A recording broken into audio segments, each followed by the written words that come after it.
So guys, I want to thank you for being a part of this tonight, because we really want to talk about how cool it has been that we've all gotten to lead groups, and that we have seen life change for ourselves through doing that, but also that we've seen life change in the people we've led.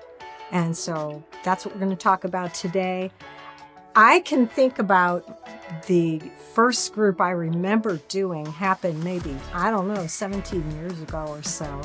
And we had a group of ladies that would meet on Saturday mornings, and we didn't have like a semester that we did. We just kept going for a couple of years, and we kept doing Henry Cloud books. And I had no idea what I was doing. I just knew I loved those books. And so anyway, and what was so cool is they would come in just like some of them very shy, some of them very extroverted.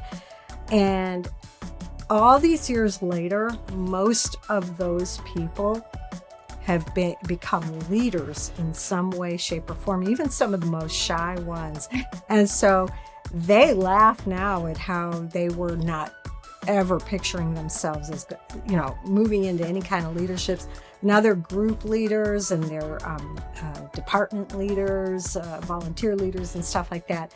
So that's the first thing I can think of, is how we all just can't believe where we are all these years later. Yeah. And I have learned by accident a few ways to lead a group, so that's good news too. But yeah, we'd love to hear some of your stories and what it's meant for you guys, and what has happened in some of the lives that you've changed. I love the opportunity of leading a small group. It helps when we're in such a large church to kind of get your own family out of this. So that's what I found. Well, a lot of times beyond just meeting in the small group, we're going out to dinner together or going over one another's house afterwards. So it really does help build community. I did a small group. I co-led it with Dave Caminetti last time. Actually, we've done it 2 times. And I think one of the greatest parts of that group was some of the outcomes. So the group was on nutrition. So, that's not always everyone's favorite. We're telling them what they could and could not eat, or suggesting. And we had someone in the group who had some serious health issues.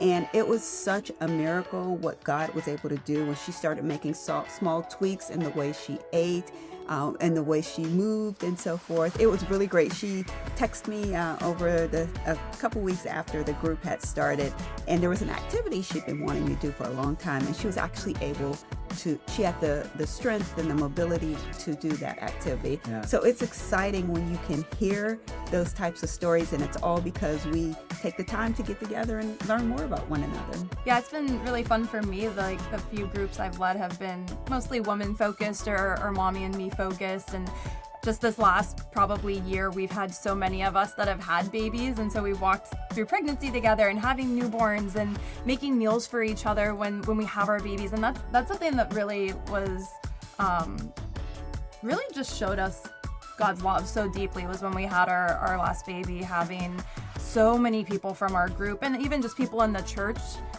bring us meals. And that was just such a tangible way to see God's love. Yeah.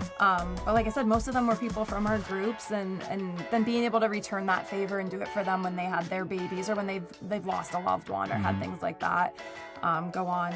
There's just so many ways that, because we connect, even if it is once a week for 6 weeks, or if it isn't one of those groups that continues to go on and you're doing that for a couple years together, if you connect on a short-term level or on a longer term, those are people that you are forming deep connections with. Yeah. And I think that at the end of the day, we're forming deep connections with these people so that we can grow closer to each other, but ultimately so we can grow closer to God. Yeah. And that really is the heart with Connect groups, is doing that and sitting together as we learn. A lot of times you think, it's a 6-week commitment, but just like you said, what's really cool about some of those groups stay together for a long period of time. You begin to know people's kids, you begin to establish relationships with people, and again, that becomes your community, and community is so, so important. Right. A lot of the time, we also look for, or we know of needs for like really niche interests, niche? I don't know how to say it. a lot of the time in the church we'll say, oh, I wish there was an opportunity that would get this type of people together. Or we say, oh, I wish there was some way for us to learn more about, and it might be some biblical topic or some fruit of the Spirit or whatever it might be. I wish somebody would make a group like that. Well, make a group like that. You know, I had a group where we just went out to eat once a month. Yeah. And I had guys telling me, thank you so much for doing something like this.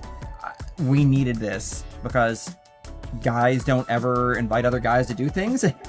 So, all right. It turned out to serve a real need, and I got, you know, a lot of great feedback for it, and we had a lot of pasta, let me tell you what, but it was good. Yeah. Well, guys, I want to thank you so much for leading groups, being part of groups, and we just want to encourage everybody, do it. Sign up. You'll be so glad you did. Yeah.